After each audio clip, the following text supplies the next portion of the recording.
My name is Dr. Paul Richardson, and I'm the Clinical Director of the Jerome Lipper Multiple Myeloma Center here at Dana-Farber Cancer Institute in Boston. Multiple myeloma is actually the second most common hematologic malignancy. It occurs in about 20,000 new patients every year, unfortunately.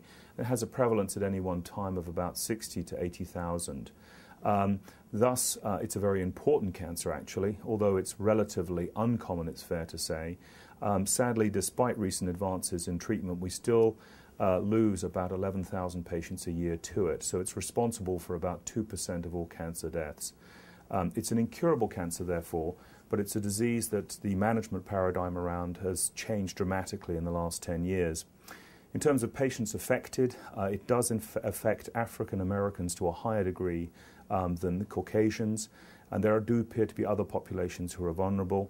Whilst it's not classically familial, there are very rare families described who have the illness, go from generation to generation, but again, these are quite uncommon.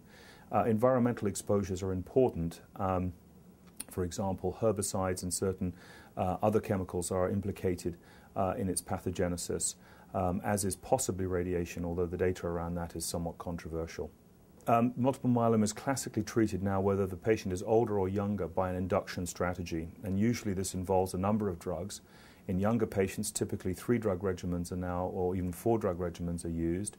In older patients, because of tolerability concerns, a less toxic approach to treatment is generally favored, but what we found is with the advent of new therapies that again 2 and 3 drug combinations can be very effective and certainly better than we were able to use in the past with more conventional treatments, which for the last 30 to 40 years hadn't changed a great deal with the exception of transplant. But with the advent of novel therapies in the last decade, the treatment paradigm has dramatically changed. So in all patients, one looks to an induction strategy and then some form of consolidation and maintenance. And in younger patients who are well enough and fit enough to tolerate the intensity of the procedure, the intensification process incorporating bone marrow transplant does appear to be beneficial in some patients. Well, the standard of care in younger patients with myeloma regarding transplantation remains what we call autologous stem cell transplant.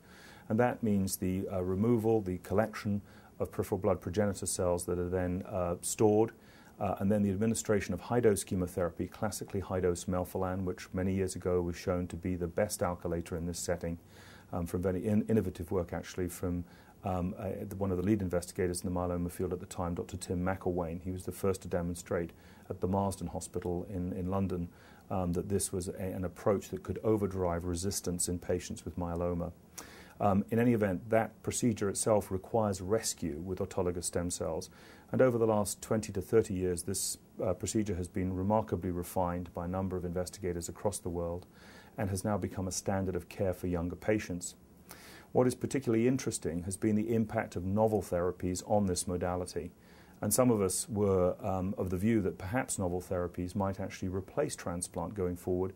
I think what we can safely say at the moment is it appears to enhance transplant at this point, and at the same time, in fact, raises the intriguing question that some patients can, in fact, potentially be spared transplant given the efficacy of the novel therapy approach.